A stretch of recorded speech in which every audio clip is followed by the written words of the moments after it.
Bismillahirrahmanirrahim. Assalamualaikum warahmatullahi wabarakatuh.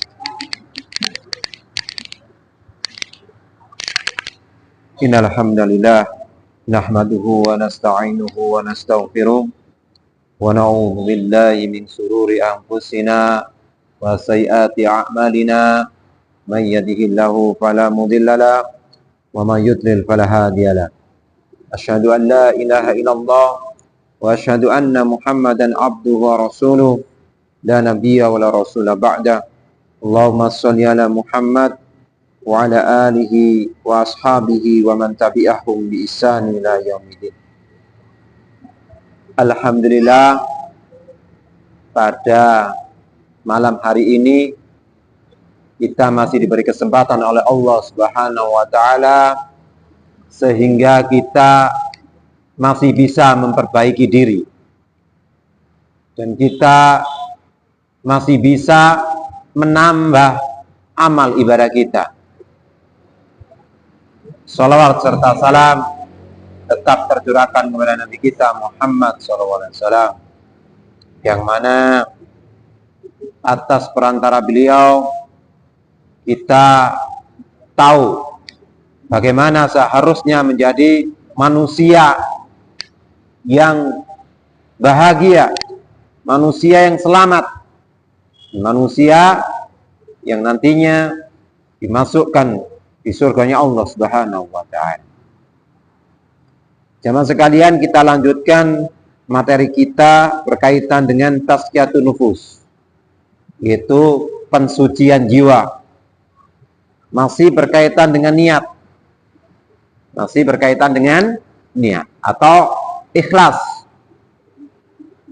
Definisi lain dari ikhlas disebutkan di dalam kitab ini.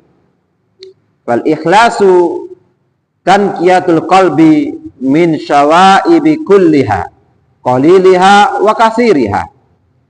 Jadi ikhlas itu adalah membersihkan hati dari segala noda-noda keseluruhannya, yaitu seperti sum'ah, pengen didengar, riya, pengen dilihat, kemudian ta'ajub dengan amalan sendiri. Ini adalah noda-noda yang bisa mengotori hati, yang menyebabkan amalan itu sia-sia. Bahkan salah satu yang sangat bahaya, merasa ujub itu salah satu yang sangat bahaya. Disebutkan dalam hadis ada 3 perbuatan yang membinasakan. Salasun muhlikatun. Ada 3 dosa, 3 perbuatan yang membinasakan. Yang pertama adalah suhun muta', kekikiran, kerakusan yang dituruti, yang ditaati. Dan yang kedua adalah hawan mutabba', hawa nafsu yang diikuti. Dan yang ketiga adalah i'jabul mar'i binafsihi. Jadi seseorang itu merasa ta'ajub dengan amal. Ini adalah sesuatu yang membinasakan. Baik sedikit maupun hatta yatajarrada fihi qasdul taqarrub. Jadi hati kalau bersih hingga dia itu di dalam perbuatannya, di dalam ibadahnya itu hanya murni taqarrub, mendekatkan diri kepada Allah Subhanahu wa taala. Fala yakunu fihi ba'isun siwa. Tidak ada upaya lain, tidak ada niat lain melainkan hanya mencari ridha Allah Subhanahu wa taala. Wa hadza la yatasawwaru illa min muhibbillah, dan ini tidak akan terlaksana, tidak akan terjadi kecuali orang yang mencintai Allah. Orang yang mengharapkan pahala dari Allah, bukan mencari sanjungan manusia. Mustagrikun ilaihim bil akhirati, orang yang sangat menginginkan kehidupan akhirat. Bihaitsu lam yabqa li hubbid dunya min qalbihi, yaitu Di dalam hatinya tidak tersisa sama sekali menginginkan kehidupan dunia. Wa mislu hada law akala aw syariba aw qada hajatahu kana khalisal amali sahihan niyati. Maka orang kalau sudah bisa membersihkan hatinya dari noda-noda itu, maka segala aktivitasnya, baik makan, minum, buang hajat, itu semuanya dilakukan karena murni beramal, ya, dan murni niatnya itu semuanya aktivitasnya itu hanya karena Allah Subhanahu wa ta'ala. Wa man laisa kadzalika fababul ikhlasi masdudun alaih. Kalau tidak seperti itu, masih ingin disanjung manusia, masih pengen dilihat manusia, didengarkan manusia, maka dia terhalangi dari pintu ikhlas. Maka ini berat memang. Maka sering harus kita latih, kita berdoa agar kita dimudahkan oleh Allah untuk mengikhlaskan segala amal ibadah kita. Dan salah satu bentuk kemerdekaan, ya, momen kita sekarang tiap tahun kita merayakan kemerdekaan. Ini nikmat dari Allah. Kemerdekaan adalah nikmat dari Allah Subhanahu wa ta'ala. Diberikan negara yang aman, ya, kita ke masjid gak ada yang menghalangi, kita pengajian gak ada yang menghalangi. Ini nikmat yang luar biasa dari Allah Subhanahu wa ta'ala. Maka ketika nikmat kemerdekaan ini tidak bisa kita manfaatkan sebaik mungkin, maka kita menjadi orang yang sia-sia. Maka kalau orang itu tahu bahwasanya kemerdekaan ini adalah nikmat dari Allah Subhanahu wa ta'ala, maka dia akan mengarahkan segala kenikmatan ini hanya untuk mencari ridho Allah Subhanahu. Jadi kita saksikan kadang, ya ini tanggung jawab kita bersama, ya, karena banyak orang belum tahu, belum ngerti mengekspresikan kemerdekaan dengan apa? Dengan bermaksiat kepada Allah Subhanahu wa ta'ala. Saksikan sendiri ketika perayaan-perayaan mengekspresikan kemerdekaan dengan apa? Dengan joget-joget, dengan membuka laki-laki menyerupai perempuan, dan yang lebih besar lagi, termasuk kemungkaran yang besar adalah meninggalkan sholat di dalam merayakan kemerdekaan. Ini hakikatnya bukan mensyukuri kemerdekaan, hakikatnya mengkufuri kemerdekaan itu. Bagaimana pahlawan kita ketika berjuang, kalau lihat generasi saat ini mengekspresikan kemerdekaan seperti itu, tentu sangat sedih. Karena pahlawan kita telah mengupayakan kemerdekaan ini dengan segala pengorbanan. Dan sekarang generasi saat ini cuma joget-joget. Ini belum merdeka. Hakikatnya belum merdeka. Katakan ada seorang ulama dari Saudi, Syekh Utsaimin, mengatakan al-ubudiyatu lillah hiya haqiqatul hurriyah. Menghambakan diri hanya kepada Allah, itulah hakikat kemerdekaan yang sebenarnya. Faman lam yata'abbad lahu kana 'abidan li ghairi. Siapa yang tidak menghambakan dirinya hanya kepada Allah, hakikatnya dia menghambakan diri kepada selain Allah. Maka hendaknya orang yang merdeka adalah menjadi hamba yang seutuh, mengikhlaskan segala ibadah hanya kepada Allah Subhanahu wa ta'ala, bukan kepada selain.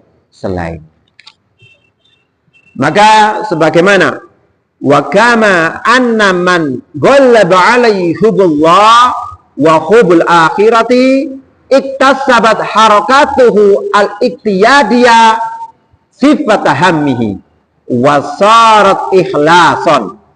Maka sebagaimana orang yang kecintaannya kepada Allah dan kecintaan kepada akhirat itu sangat besar, maka setiap gerakannya itu, ya, setiap gerakan, ya, dia olahraga, dia melakukan aktivitas itu itu diniatkan ikhlas hanya kepada Allah Subhanahu wa Ta'ala. Dia olahraga agar sehat supaya bisa beribadah. Dia makan supaya bisa kuat ibadah. Dia kerja, dia niatkan agar dia tetap bisa beribadah. Maka ini semuanya setiap gerakannya maka bernilai ibadah. Falladhi yaglibu ala nafsi dunya wal ulu wa riyasa fiha wa bil jumlati ghairullah iktasabat jami'u harakatihi tilka sifah fala taslamu lahu ibadatun min saumin wa salatin wa ghairi dzalika illa nadir. Adapun orang aktivitasnya yang cintanya kepada dunia, cintanya kepada jabatan, cintanya kepada kekuasaan itu lebih besar, maka setiap aktivitasnya, ya, baik aktivitas itu berkaitan dengan ibadah, maka dia tidak selamat dia. Apalagi orang-orang yang ketika menginginkan kekuasaan, menampakkan kebaikan, ya, yang semulanya nggak pernah ke masjid terus. Kenapa? Mau nyalon. Karena mencintai kekuasaan. Mencintai kekuasaan. Maka segala aktivitasnya itu bisa tidak selamat kalau tidak ikhlas kepada Allah Subhanahu wa Ta'ala. Maka baik puasanya, sholatnya, dan lainnya itu tidak selamat kecuali sedikit saja karena menginginkan dunia, kekuasaan, jabatan. Maka menata hati itu sangat penting. Membersihkan jiwa itu sangat penting. Wa ilajul ikhlas kasru hadzudin nafsi. Maka obatnya ikhlas agar orang ikhlas itu memutus nafsu. Ya, tentunya ini bukan perkara yang mudah. Ya, tentunya dengan izin Allah Subhanahu wa Ta'ala, dengan usaha, dengan ikhtiar bagaimana nafsu, karena nafsu itu diibaratkan oleh para ulama, bagian ulama mengatakan bahwasanya nafsu itu seperti anak bayi yang nyusu. Jadi kalau nafsu itu dibiarkan saja, nggak pernah dikikis, nggak pernah diputus, sebagaimana anak yang nyusu sama ibunya nggak pernah disape, maka akan selamanya akan nyusu. Sebagaimana seperti itu. Ulama menggambarkan seperti itu. Kemudian salah satu supaya orang itu ikhlas, qat'ul tam'i ani dunya. Memutus tamak kepada karena kita kadang-kadang, karena lawan dari merdeka itu perbudakan, ya. Kemerdekaan lawannya perbudakan. Kadang bisa diperbudak harta. Kadang bisa diperbudak harta.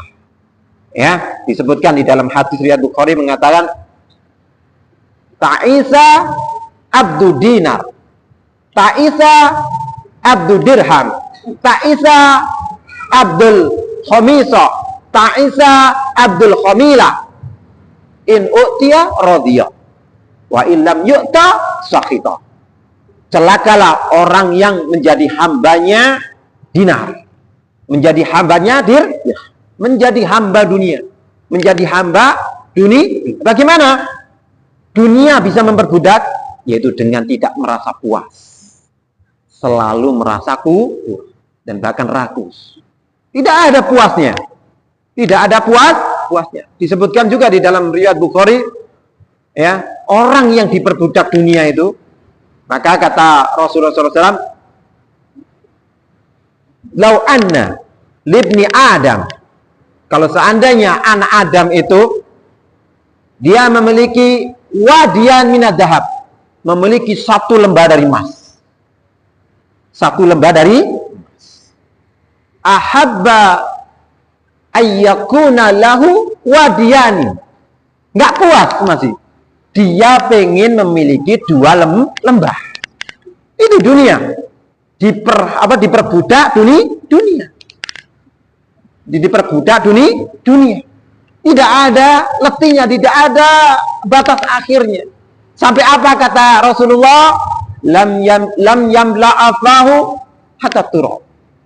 Tidak ada yang menghentikan, ya, ketamaan dia kepada harta kecuali turab, tanah.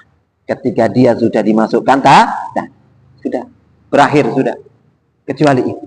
Maka kita ini belum merdeka. Kalau masih diperbudak memang susah. Tapi bagaimana caranya? Itu usaha. Bagaimana kita sering mengingat bagaimana kita ini melihat orang yang lebih menderita. Maka itu salah satu untuk memutus ketamaan kepada harta. Lihat, orang yang pernah kaya di dunia ini, kemana dia? Kalau tidak bisa memanfaatkan kekayaan, kemana dia saat ini? Korun, kemana korun saat ini? Ditenggelamkan oleh Allah Subhanahu wa Ta'ala. Ya, karena kesombong. Maka belum merdeka kalau kita masih diperbudak harta. Maka salah satunya adalah dengan sering mengingat kematian dan sering menginfakkan harta di jalan Allah Subhanahu wa Ta'ala. Wat tajarrud li akhirah, dan lebih mengedepankan akhir. Jamaah sekalian, kita ini nggak lama. Jadi a'maru ummati baina sitin ila sab'in wa aqallu ma yajuzu dzalika. Umur ini antara 60 sampai 70. Tapi sedikit sekali yang sampai umur 80, 90, itu sedikit sekali. Ya, normalnya seperti itu.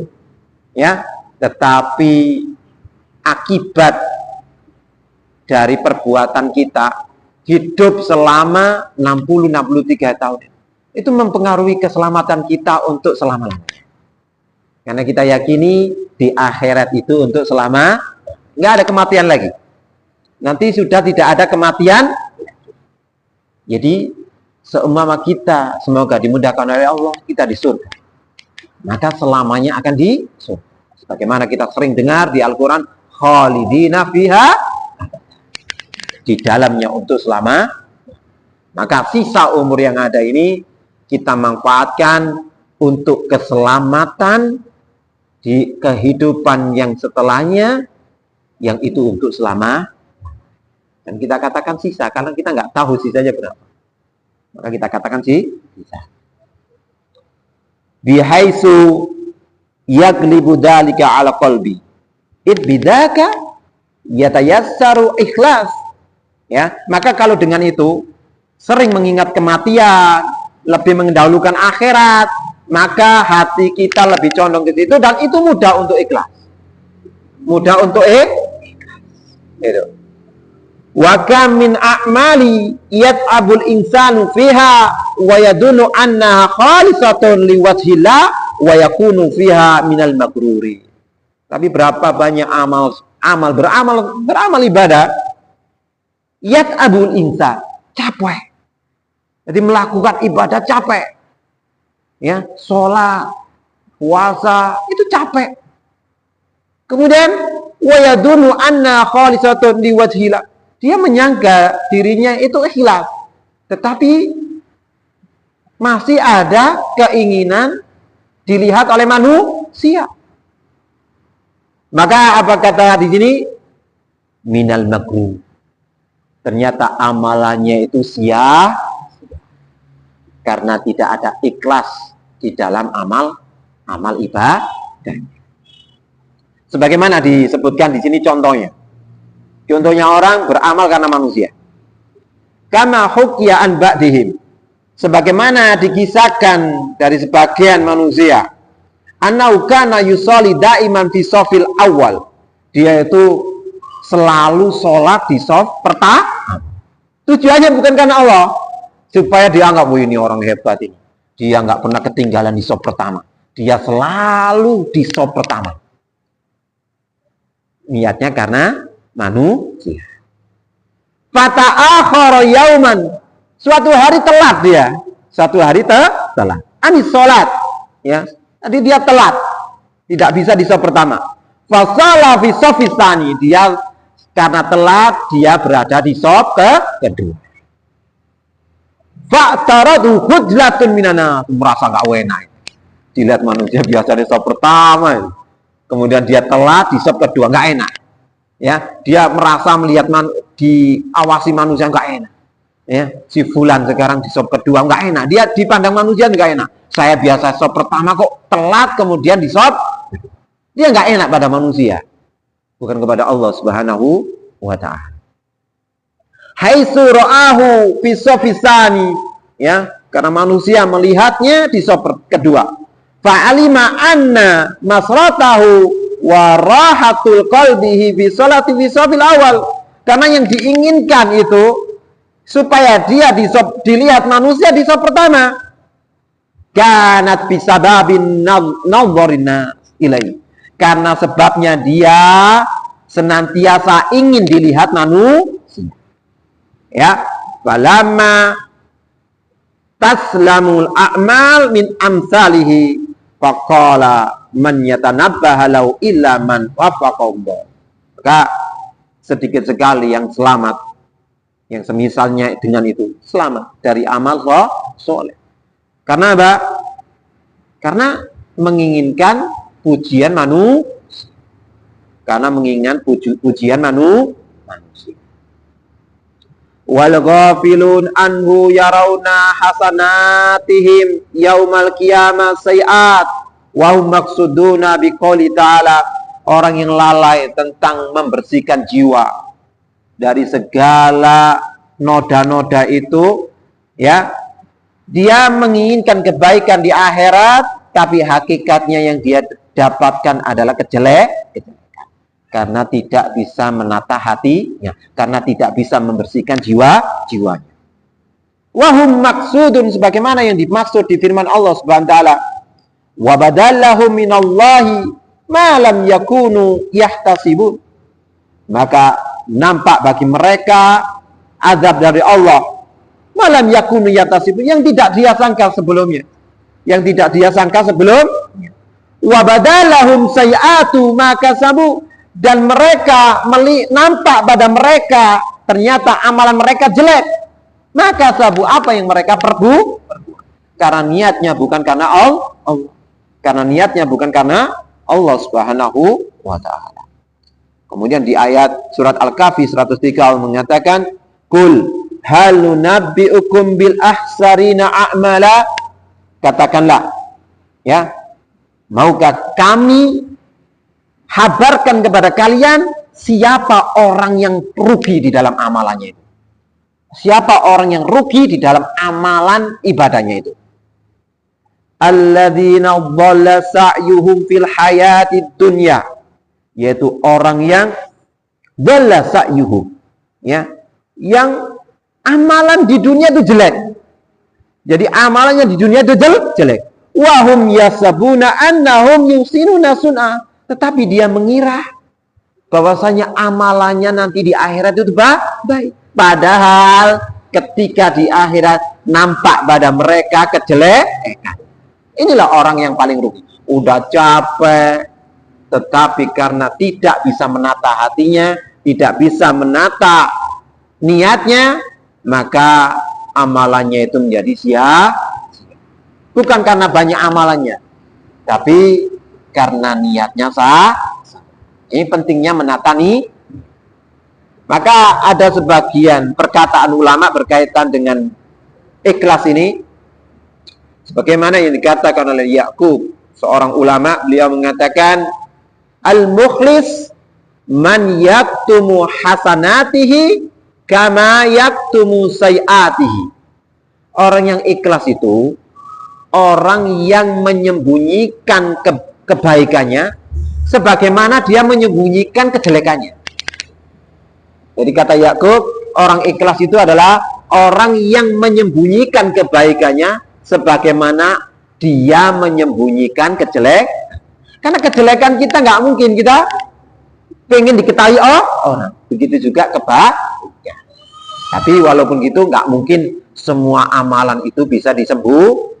Tapi paling tidak kita ada amalan yang disembuh. Nggak mungkin. Semua amal nggak mungkin bisa disembuh. Paling nggak pentingnya menata hati. Beramal karena Allah Subhanahu wa Ta'ala. Juga disebutkan oleh ulama yang lainnya, dikatakan al-ikhlas faqdu ru'yatil ikhlas. Fa inna man syahada fi ikhlasihi ikhlas faqad istaja ila ikhlasuhu ila ikhlas. Jadi orang ikhlas itu ya faqdu ru'yatil ikhlas. Jadi dia nggak merasa ikhlas itu. Jadi dia apa? Merasa takut amalannya nggak diterima. Merasa takut amalannya itu tidak diterima. Jadi nggak kepedean itu. Oh ini pasti ini saya ini sudah gini. Maka kata beliau, man syahada fil ikhlasi, siapa yang menyaksikan dirinya itu sudah ikhlas, ya, faqad ihtaja ikhlasu ila ikhlas, maka dia membutuhkan ikhlas yang lainnya, ya, karena menyaksikan diri. Jadi gimana caranya? Ya selalu merasa bahwasanya takut amalan kita ini tidak diterima, selalu ya memohon kepada Allah agar dimudahkan untuk ikhlas di dalam beramal. Kayak gitu. Jadi tidak merasa, wih, saya ini ikhlas saya ini. Mungkin di lisan mudah, tapi prakteknya di dalam hati itu sangat sulit. Bagaimana caranya? Ya senantiasa berdoa kepada Allah Subhanahu wa Ta'ala dan ikhtiar Maka nanti kalau takut, jadi takut gak ikhlas malah gak beramal. Ya. Takut apa? Takut. Nah ini termasuk nanti kita bahas orang yang meninggalkan amal, ya. Jadi di sini ada perkataan Fudhal bin Iyad mengatakan gini. Maka takutnya gak ikhlas, jadi dia gak beramal. Dia meninggalkan amal. Takut. Nanti takut riya saya. Gak sholat jamaah saya. Takut riya saya. Sholat di rumah saja. Nah ini keliru memahaminya. Jadi dia nggak sholat jamaah, takut diketahui orang, dia nggak sholat jamaah. Padahal sholat jamaah bagi laki-laki ya sangat dianjurkan. Bahkan ada yang mewajibkan. Maka kata Fudhal bin Iyad, tarkul amal min ajli nasi riya. Jadi meninggalkan amal karena manusia. Saya nggak bersedekah. Kenapa? Ya, saya takut riya. Jadi maksudnya di sini nih supaya nggak salah paham nih. Nanti takutnya orang-orang ya memang diperlukan kada contoh. Yang penting bisa menata Jadi dia tampakkan bersedekah. Tujuannya apa? Ngajari manusia supaya dia mau bersedekah. Tapi hatinya bisa menata. Jadi tujuannya mengajari manusia. Ya, kadang-kadang open donasi. Kemudian yang pertama kita, kenapa sebutkan namanya? Supaya memotivasi orang lain. Yang penting bisa menjaga Yang masuk di sini adalah orang yang senantiasa beramal itu ditampakkan. Setiap beramal ditampakkan dan menginginkan pujian manusia. Tapi kalau dia itu bisa menata hati, ya, kemudian pengen mencontohkan orang agar bisa meniru dirinya, itu kebaikan. Apalagi dicontoh oleh orang lain, dia dapat pahala karena dia telah mencontohkan kebaikan. Jadi orang yang ikuti sedekah, ya orang yang mencontohkan pertama kali itu dapat pahala juga. Yang penting bisa menata hati. Jadi maksudnya di sini jangan salah paham. Nanti takut beramal, jadi tidak menampakkan Maksudnya di sini itu adalah yang termasuk perbuatan yang jelek itu beramal selalu karena manusia, ditampakkan. Adapun tujuannya untuk mencontohkan kepada orang lain, dan ini kebaikan, dan kebaikan itu diikuti orang lain, dia dapat pahala. Jadi jangan takut beramal soleh secara nampak, tapi pastinya kita ada amalan yang tersembunyi. Wal amalu min ajli nas syirkun. Adapun beramal tujuannya untuk manusia adalah kesyirikan. Ya, adalah kesyirikan. Ya. Wal ikhlas, adapun ikhlas an yu'afikallahu minhum. Sedangkan ikhlas adalah ketika Allah menyelamatkan kamu dari dua-duanya. Apa yang pertama? Meninggalkan amal karena manusia. Saya takut dianggap sok beriman gini, nggak sholat ke masjid. Itu kan meninggalkan amal karena manusia. Kemudian yang kedua adalah beramal karena manusia. Ya, ini sama-sama salah. Gitu kan? Jadi meninggalkan amal juga ketika amalan itu jelek, ya harus karena Allah. Melakukan amalan kebaikan itu juga harus karena Allah Subhanahu wa ta'ala. Kurang 5? Saya lanjutkan. Ini pentingnya niat. Disebutkan di sini, ya, kata ulama, ya, takhlisun niyah 'alal ummali asyaddu 'alaihi min jami'il amal. Jadi memurnikan ibadah, memurnikan niat hanya kepada Allah, itu lebih besar dari semua amalannya. Itu lebih besar dari semua amal. Dan dikatakan juga ikhlasu sa'atin najatal abadi. Ikhlas sejenak itu menandakan keselamatan untuk selama. Ini keagungannya apa? Ikhlas. Ini keagungannya walakinnal ikhlas aziz. Tapi itu ikhlas itu enggak mudah. Ikhlas itu enggak mudah. Ya, jadi ikhlas itu enggak mudah. Maka di sini penting disebutkan oleh Ibnu Mubarak mungkin sebagai penutup pengajian pada pertemuan ini, saya bacakan ucapan Ibnu Mubarak. Ibnu Mubarak mengatakan gini, rubba amalin saghirin tu'azzimu niyah. Berapa banyak amalan itu kecil tapi menjadi besar karena niatnya hanya karena Allah Subhanahu wa ta'ala. Mungkin sekedar ada kotoran di masjid diambil. Tapi tujuannya apa? Ikhlas karena Allah Subhanahu wa ta'ala. Ini amalan kecil, tetapi karena niat menjadi agung. Ya. Kita pernah dengar kan? Ketika Rasulullah mencari perempuan yang biasa membersihkan ya, dicari itu. Ternyata sudah ya,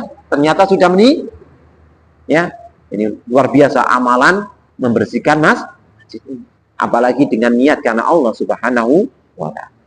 Kemudian warubba amalin kabirin tusaghiruhu niyah. Berapa banyak amal yang besar menjadi kecil juga karena bahkan yang bangun masjid. Ini bukan membersihkan masjid, yang bangun masjid. Tapi tujuannya apa?